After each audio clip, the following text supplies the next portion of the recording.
Psicopatologia da vida cotidiana. Parte 2. Esquecimento de palavras estrangeiras.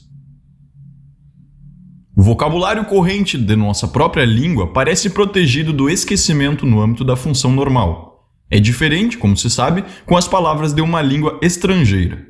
A predisposição para esquecê-las existe com todas as classes de palavras e, em um primeiro estágio de transtorno funcional, se mostra na irregularidade de nosso domínio do vocabulário estrangeiro conforme nosso bem-estar geral e nosso grau de fadiga.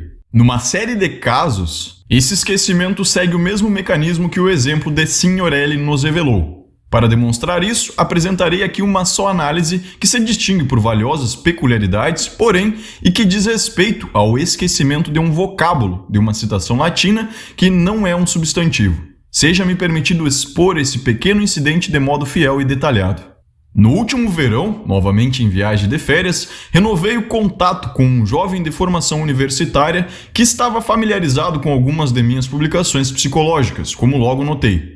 Nossa conversa, já não sei como, recaiu sobre a posição social do povo a que nós dois pertencemos, e ele, sendo ambicioso, lamentou que sua geração estivesse fadada a definhar, assim se expressou, não podendo desenvolver os talentos e satisfazer os anseios. Ele concluiu sua fala apaixonada com o notório verso de Virgílio, em que a infeliz Dido transfere para os pósteros a sua vingança de Enéas. Ou melhor, ele quis finalizá-la assim, porque não pôde reconstituir a citação e buscou dissimular a lacuna evidente da memória mudando a ordem das palavras. Exoriar ex nostris ossibus ultor. Afinal, disse ele, aborrecido, por favor, não faça essa expressão irônica, parecendo que se deleita com meu embaraço. Ajude-me, falta alguma coisa no verso. Como é ele realmente? Com prazer, respondi, e dei a citação correta. Exoriar aliquis nostris ex ossibur ultor. Que tolice esquecer essa palavra. Falando nisso, o senhor já disse que ninguém esquece algo sem motivo. Eu teria a curiosidade de saber como vinha a esquecer o pronome indefinido aliquis. Aceitei de bom grado o desafio, pois assim esperava obter uma contribuição para a minha coleção. Então falei, podemos ver isso agora. Só devo lhe pedir que me informe, de maneira franca e sem usar a crítica, o que lhe vem à cabeça quando volta a atenção para a palavra esquecida, sem uma intenção determinada. Certo. Então me vem a ideia engraçada de dividir a palavra deste modo. A e liquis. Para que é isso? Não sei. Que mais lhe ocorre a respeito disso? A continuação é relíquias, liquidação, líquido, fluido. Já sabe alguma coisa agora? Não, longe disso, mas prossiga. Penso, continuou ele, sorrindo, em Simão de Trento. Há 2 anos vi as relíquias dele numa igreja de Trento. Penso na acusação de assassinato, ritual que agora se faz novamente aos judeus e no livro de Kleinpaul.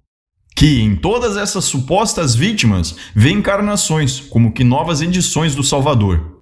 Isso não deixa de ter relação com o tema de nossa conversa, antes da palavra latina lhe escapar. É verdade, penso também no artigo de um jornal italiano que li há pouco tempo. Creio que o título era O que Santo Agostinho fala sobre as mulheres, que diz sobre isso. Vejamos ainda, agora vem algo que certamente não possui relação nenhuma com o nosso tema. Por favor, abstenha-se de qualquer crítica aí. Sim, já sei. Lembro-me agora de um interessante senhor idoso que conheci na semana passada numa viagem. Um verdadeiro original. Tinha o aspecto de uma grande ave de rapina. O nome dele, caso queira saber, é Benedito. De todo modo, temos aí uma sequência de santos e pais da igreja. São Simão, Santo Agostinho, São Benedito. Houve um pai da igreja que se chamava Orígenes, creio. 3 desses nomes são também primeiros nomes, como Paul, em Kleinpaul. Agora me ocorre São Januário e o milagre com o sangue dele. Acho que a coisa prossegue mecanicamente. Deixe para lá. São Januário e Santo Agostinho têm relação com o calendário, os meses de janeiro e agosto. Quer me lembrar como foi o milagre com o sangue? Certamente o senhor conhece. Numa igreja de Nápoles, há um pequeno frasco com sangue de São Januário, que, por milagre, fica novamente líquido em certo dia feriado. O povo dá grande importância a esse milagre e fica muito agitado quando ele atrasa, como aconteceu numa época em que os franceses ocuparam a cidade. O general comandante, estarei enganado ou foi Garibaldi? Chamou o reverendo para um lado e lhe deixou claro, mostrando com um gesto significativo os soldados alinhados na praça que esperava que o milagre acontecesse logo, e realmente aconteceu. E agora? Por que parou? Bem, me veio à mente algo, mas é muito íntimo para dizer. Além disso, não vejo relação e não vejo necessidade de comunicar. Eu pensarei na relação. Não posso obrigá-lo a comunicar o que lhe for desagradável, mas então não me peça para lhe explicar como esqueceu a palavra aliquis. Realmente? É o que acha? Bom, de repente me lembrei de uma senhorita que pode me dar uma notícia que não seria agradável para mim e para ela. A notícia de que a menstruação dela não veio? Como pode adivinhar? Agora não é difícil, você me preparou o caminho para isso. Pense nos santos do calendário, no sangue que fica líquido em determinado dia, na agitação quando isso não acontece, na clara ameaça de que o milagre deve acontecer. Se não, você usou o milagre de São Januário para fazer uma ótima alusão ao período menstrual das mulheres. Sem ter consciência disso, e o senhor acha realmente que devido a essa expectativa ansiosa eu não pude recordar a palavra aliquis? Isso me parece fora de dúvida. Lembre-se de que decompôs a palavra em aliquis e fez as associações relíquias, liquidação, líquido. Devo mostrar como entra nisso São Simão, que foi sacrificado quando criança? Você chegou a ele através das relíquias. Melhor não fazer isso. Espero que não leve esses pensamentos meus a sério, se é que realmente os tive. Mas vou lhe confessar que a senhorita é italiana. Foi na companhia dela que visitei Nápoles. Diga-me, isso tudo não pode ser acaso? Deixarei que o seu próprio julgamento decida se todos esses nexos podem ser esclarecidos recorrendo ao acaso.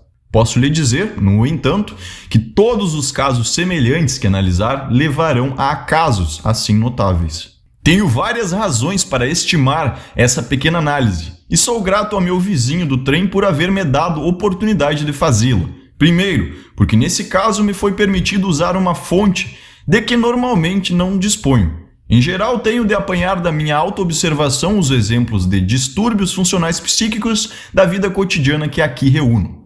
Procuro evitar a utilização do material bem mais rico que me oferecem os pacientes neuróticos, pois temo a objeção de que esses fenômenos seriam justamente efeitos e manifestações da neurose. É de grande valor para meus objetivos, portanto, que outra pessoa de nervos sãos se ofereça como objeto de uma investigação como esta. Há outro aspecto em que essa análise é significativa para mim. Esclarece um caso de esquecimento de palavra sem recordação substitutiva, confirmando minha tese, já mencionada, de que o aparecimento ou a ausência de recordações substitutivas erradas não pode fundamentar uma distinção essencial. Mas a importância maior do exemplo de aliquis está em outra de suas diferenças em relação ao de signorelli. Neste, a reprodução do nome foi atrapalhada pelo efeito continuado de um curso de pensamentos iniciado e interrompido pouco antes, mas cujo teor não possuía ligação clara com o novo tema que incluía o nome signorelli. Entre o tema reprimido e o nome esquecido, havia apenas uma relação de contiguidade temporal. Esta bastou para que os dois se ligassem por uma associação externa. Já no exemplo de aliquis, não se nota nenhum tema independente reprimido, que logo antes tivesse ocupado o pensamento consciente e depois atrapalhasse. A reprodução foi perturbada a partir do interior do próprio tema, quando inconscientemente surgiu a oposição à ideia representada na citação. É preciso construir do seguinte modo o ocorrido.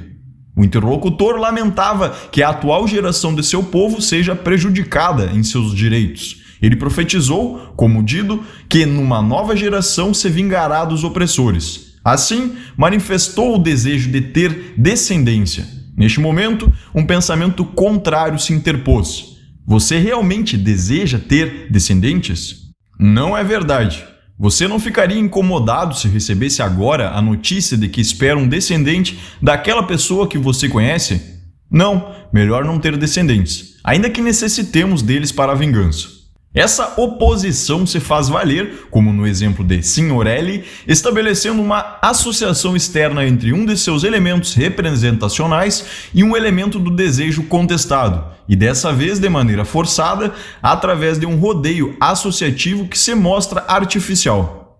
Outra concordância essencial com o exemplo de Signorelli está em que a oposição vem de fontes reprimidas, partindo de pensamentos que levariam a um afastamento da atenção. É o que tenho a dizer sobre as diferenças e a afinidade interna de dois modelos de esquecimento de palavras. Tomamos conhecimento de um segundo mecanismo de esquecimento, a perturbação de um pensamento devido a uma oposição interna oriunda do reprimido. Esse processo, que nos parece o de mais fácil compreensão, nós encontramos repetidas vezes ao longo deste trabalho.